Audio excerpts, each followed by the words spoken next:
To cover relates to COVID and flu vaccination.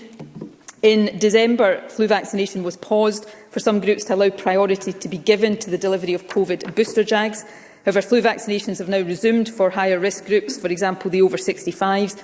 Uptake in these groups was already high in December, but if you are in one of these groups and haven't yet had your flu vaccine, the NHS Inform website will provide details of how to arrange it in your local health board area. In terms of COVID, vaccination has now started for 5 to 11-year-olds at the highest clinical risk, and also those 5 to 11-year-olds who are household contacts of someone who is immunosuppressed. Parents and carers of children in these groups will receive a letter or a phone call about vaccination soon. Indeed, some will have received this already.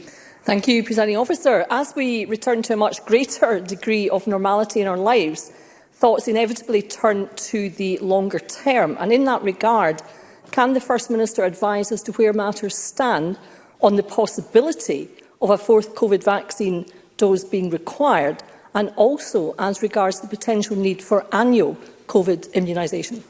First Minister.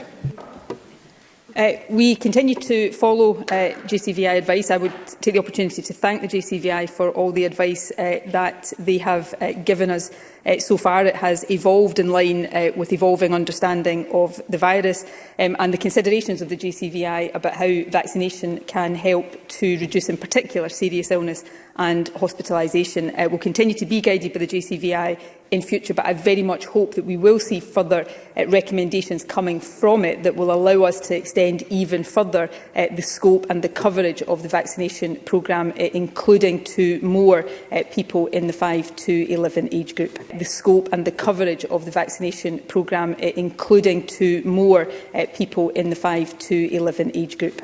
Including to more people in the 5 to 11 age group. Including to more people in the 5 to 11 age group.